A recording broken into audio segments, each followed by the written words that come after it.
FIFA 21 is now roughly halfway through its life cycle. Within 3 months, FIFA 22 will be being revealed if all goes to the regular schedule. So after playing FIFA 21 for almost 6 months, we're going to reflect on what big changes are needed for FIFA 22 to bring the franchise forward. Here are 3 things that EA need to learn from FIFA 21 to improve FIFA 22. Number 1, stop the over-reliance on FUT.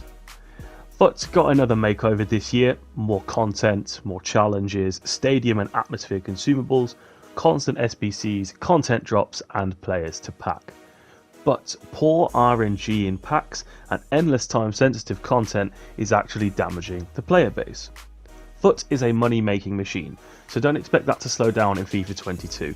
In the last fiscal year, EA made almost $1.5 billion from Ultimate Team across their series of sports games.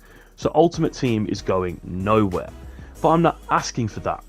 Instead, I want more emphasis on gameplay and not card collecting and trading. I don't want to take FUT away from those that enjoy it, but as an adult I just don't have the time to commit to FUT's meta and toxicity. I'd like less time constraints and less versions of the same player with slightly different stats and a different picture. Move away from everything being time sensitive.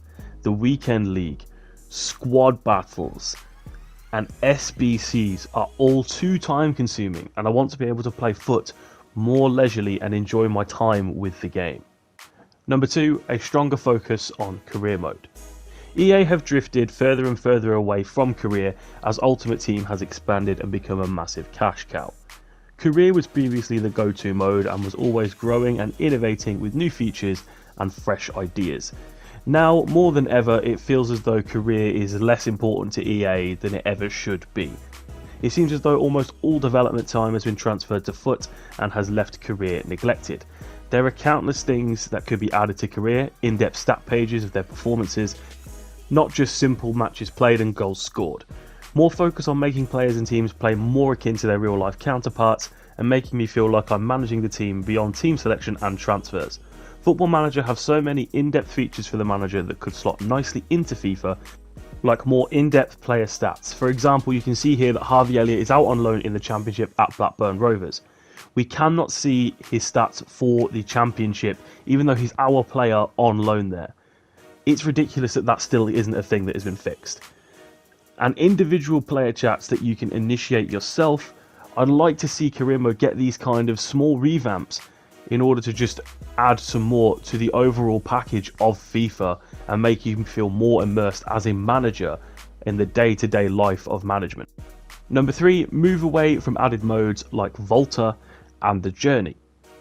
Over the last 5 or so years, EA have been trying to add extra value to your purchase with a story mode like the Journey, or more recently a FIFA Street inspired mode, VOLTA. EA know the metrics, we can see it ourselves with the trophy and achievement progress. The overwhelming majority of people don't play it. The big question here is, why are they wasting valuable time, money and resources on something barely anybody touches? It's updated frequently too. Like this year, where they've added the ability to bring in icons and even celebrities like Dua Lipa and Anthony Joshua into your VOLTA squad for playing weekly challenges and beating their teams. Things like Puma trackies and Adidas jackets are added constantly when they could be spending more money on the development and improvement of the game overall.